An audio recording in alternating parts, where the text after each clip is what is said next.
Velkommen til. I dag handler det om bænkpres og skulderpres.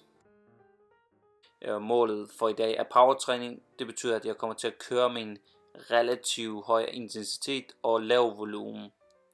Træningssessionen starter selvfølgelig med at varme op, hvilket jeg gør med først 20 kg, så 40 kg og et sidste sæt med 60 kg.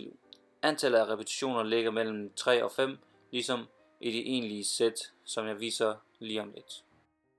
Jeg kører i alt 6 sæt med 3 repetitioner i hvert sæt med min 5 RM, men viser kun 3 sæt af videoen, for at det ikke skal blive for kedeligt for jer.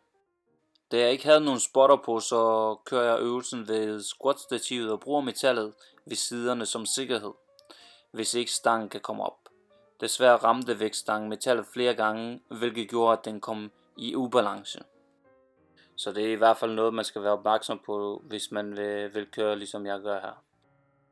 Det var mit ønske at lave den koncentriske fase af øvelsen, altså fasen, hvor stangen kommer opad, så hurtigt som muligt, men som man måske kan se på videoen, så er der ikke ret meget fart på, hvilket jeg selvfølgelig skal arbejde på.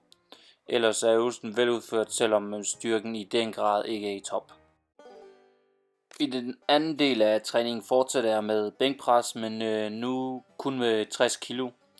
Antallet af repetitioner ligger på 5, og det samme gælder for sæt. Men jeg viser kun 2 af dem her. Jeg holder omkring 3 sekunders pause i bunden af øvelsen, og pausen skal være aktiv, det vil sige, at det skal stadig arbejdes imod stangen, selvom den ikke flytter sig. Bevægelsen opad skal være eksplosiv. Det var alt for bænkpres. Lad os gå videre til skulderpres. Som ved bænkpres, så varmer vi lige op i et par sæt.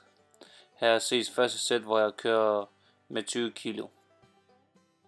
Det er vigtigt for øvelsen, at hverken ben eller ryg bruges til at få vægten op, så det kun er skuldrene, der arbejder.